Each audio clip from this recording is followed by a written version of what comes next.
우리는 걸어다니는 교회입니다. 날씨가 많이 요즘 더운데요.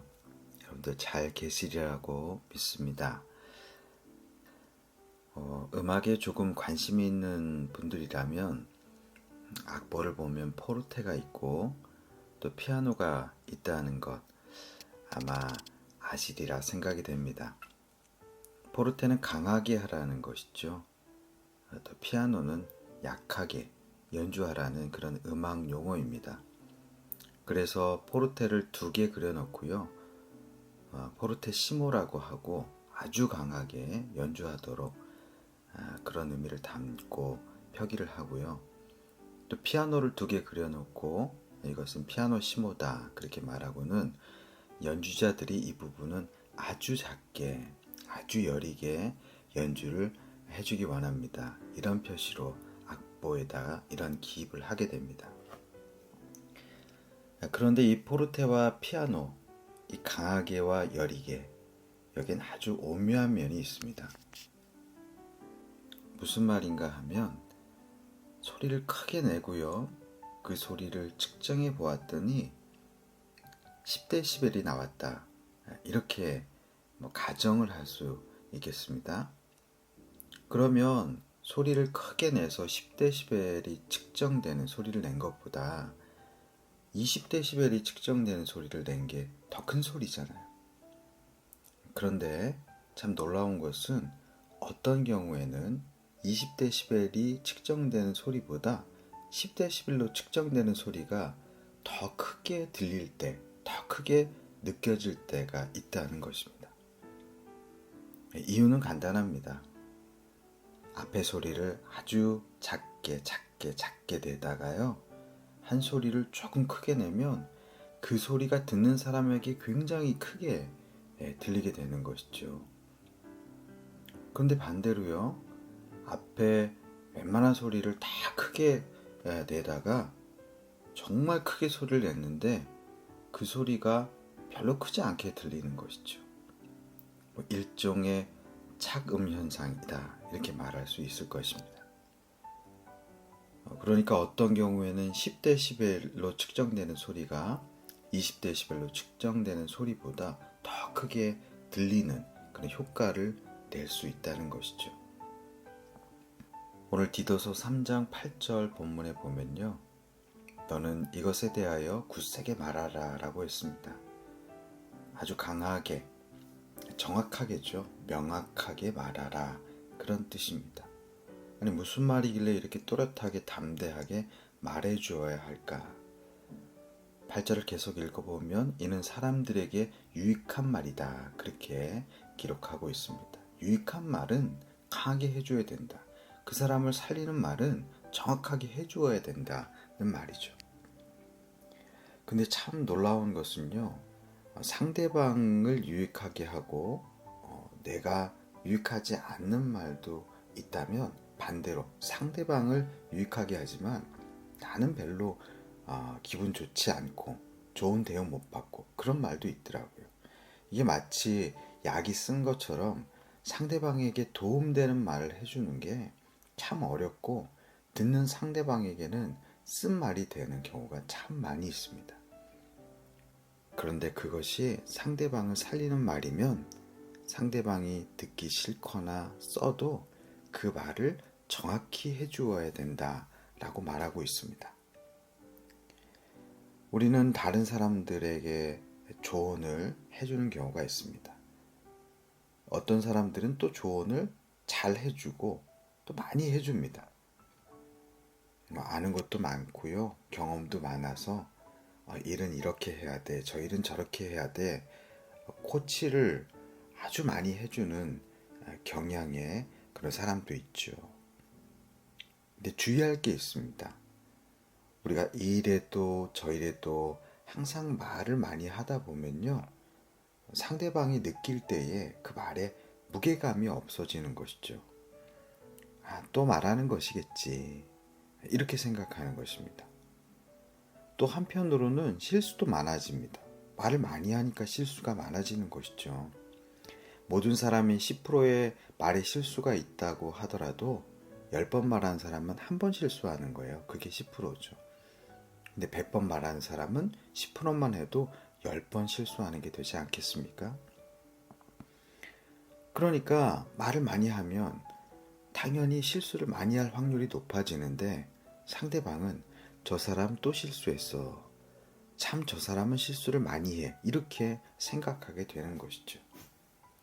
그러면서 그 사람의 말의 무게를 참 못 느낄 때가 많이 있습니다. 정말 우리가 사람을 살리는 말을 해주고 그 사람에게 유익이 되는 선한 말을 담대하게, 강하게, 정확하고 명확하게 해주기 위해서는요, 우선 우리 말을 줄여야 된다. 그렇게 성경은 말하고 있습니다. 정말 그 한마디, 무게감 있는 그 한마디를 하기 위해서 다른 말, 일상적인 말, 누구나 해줄 수 있는 말은 좀 줄이라는 것이죠. 마치 음악에서 약하게 연주하다 조금만 강하게 연주해도 야 이거 굉장히 큰 소리, 포르테시모의 소리구나 그렇게 느껴지듯이 우리의 일상생활 가운데 일상적인 말을 피아노 약하게 하다가 정말 중요한 사람을 살리는 말, 영적인 말, 도움이 되는 말, 그 말을 크게 포르테시모로 느껴지도록 그렇게 말하라는 것입니다. 성경의 이 가르침 참 지혜롭고 우리에게 필요한 그런 메시지라고 생각이 됩니다. 9절에 보니까 그러나 어리석은 변론과 족보 이야기와 분쟁과 율법에 대한 다툼은 피하라. 이것은 무익한 것이요 헛된 것이니라 라고 했습니다. 그렇죠. 다툼이나 분쟁을 일으키는 말은 최소한으로 하라는 것입니다. 왜? 내가 진짜 중요한 말을 무게감 있게 하기 위해서입니다. 우리 사랑하는 오레이스 가족 여러분, 여러분은 지금 누구에게 어떤 말을 해주고 싶으십니까? 어떤 영적인 조언이나 생활의 지혜를 꼭 얘기해주고 싶은 것, 그것이 무엇입니까? 그것이 있다면요, 내가 해주고 싶은 말 외에 다른 말을 한번 줄여보십시오. 그러면 여러분의 말이 더 무게감 있게 상대방에게 들려질 것입니다. 성경은 이것은 아름다운 것이다. 사람을 살리는 것이다. 그렇게 말하고 있습니다. 분쟁을 내고 다툼을 내는 말을 줄이고 성경의 이 말씀을 깨달아 정말 무게감 있는 말을 하기 위해 나아가는 우리 오레이스 가족들 되시기를 주님의 이름으로 축복합니다. 사랑의 하나님, 우리가 사람을 살리고 사람을 세우는 그런 중요한 말을 명확하게 무게감 있게 하기 원합니다. 이를 위하여 변론, 족보, 분쟁을 일으키는 다툼을 일으키는 무익한 헛된 이 모든 말들을 줄이고 정말 중요한 말을 할 수 있는 우리 모두가 될 수 있도록 은혜 더하여 주시옵소서. 감사드리며 살아계신 예수 그리스도의 이름으로 기도드립니다. 아멘.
안녕.